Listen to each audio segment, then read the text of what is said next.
Good morning to all. आज आप class 6 exercise 5 जिसका हेडिंग है रानी की समाधि। समाधि क्या होता है कि जहां हम अपने रिलेटिव या कोई भी क्रांतिकारी या महापुरुष को जलाया या दफनाया जाता है, तो वह जो स्थल होता है वही समाधि स्थल कहलाता है। तो इसमें आप ये सीखेंगे कि भारत की वीरांगनाएं वीरों से पीछे नहीं थी, उनके बलिदान ने किस प्रकार भारतीय वीरों में जागृति की भावना जगाई और झांसी की रानी लक्ष्मीबाई ने ऐसे क्या कार्य किए जिनके कारण उनकी समाधि भी सबको प्यारी। तो इसमें ये लिखे हैं लेखिका सुभद्रा कुमारी चौहान, जिनका जन्म 1904 में उत्तर प्रदेश के इलाहाबाद नगर के निहालपुर गांव में हुआ था। ठीक है। और बाल्यावस्था से ही देशभक्ति की भावना से ओतप्रोत इन्होंने असहयोग आंदोलन में भी भाग लिया था और विवाह के पश्चात भी ये राजनीति में सक्रिय भाग लेती रही। और झांसी की रानी इनकी प्रसिद्ध रचना है। इन्हें मुकुल तथा बिखेरे मोती रचनाओं पर पुरस्कार भी मिले। तो यहाँ कह रहा है इस समाधि में छिपी हुई है एक राख की ढेरी जलकर जिसने स्वतंत्रता की दिव्य आरती फेरी। मतलब इस समाधि स्थल में जो है राख की ढेरी छिपी हुई है, जिन्होंने जलकर स्वतंत्रता के आंदोलन में एक दिव्य आरती जो है वो दी है। यह समाधि एक लघु समाधि है।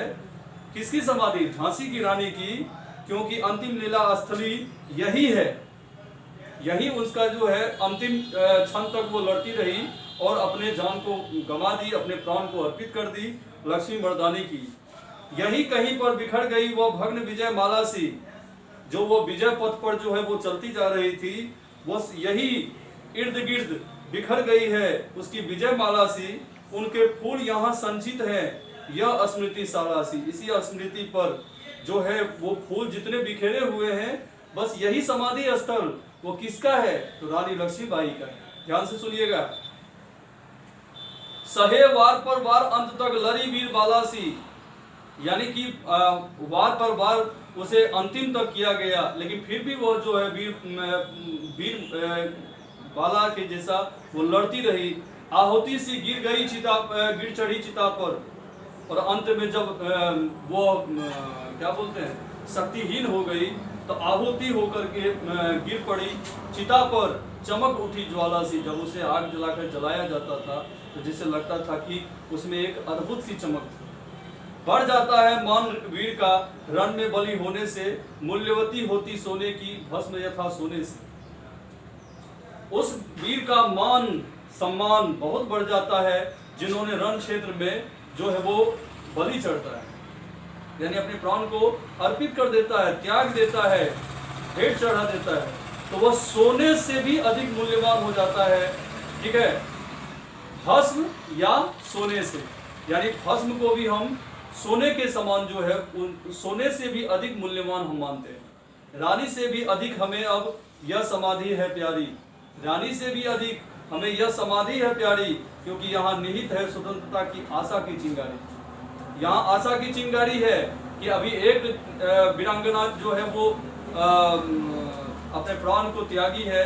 ऐसे ऐसे अनेकों वीरांगनाएं जो है वो हमारे स्वतंत्रता संग्राम में वो जो है अपने प्राण को अर्पित करने के लिए तत्पर है।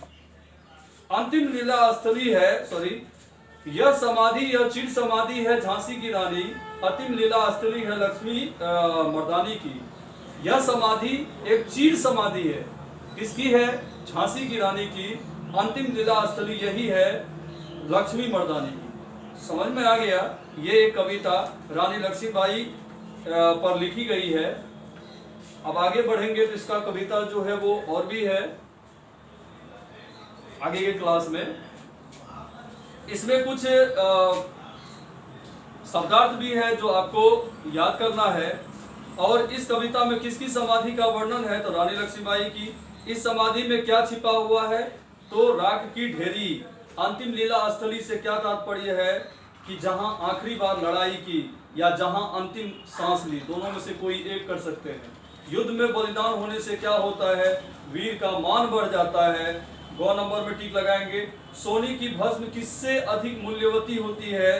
तो लिखेंगे दूसरी राख से। फोन नंबर भी दे सकते हैं। ठीक है, अब आगे बढ़ेंगे, आ जाएंगे पेज नंबर 38 में। इसमें कह रहा है प्रत्यय जोड़ना है, तो पेज नंबर 38 इच्छा का लिखेंगे इच्छित, स्वतंत्र का लिखेंगे स्वतंत्रता, परतंत्र का लिखेंगे परतंत्रता, ज्ञान का लिखेंगे ज्ञानी, यज्ञ का लिखेंगे यज्ञशाला,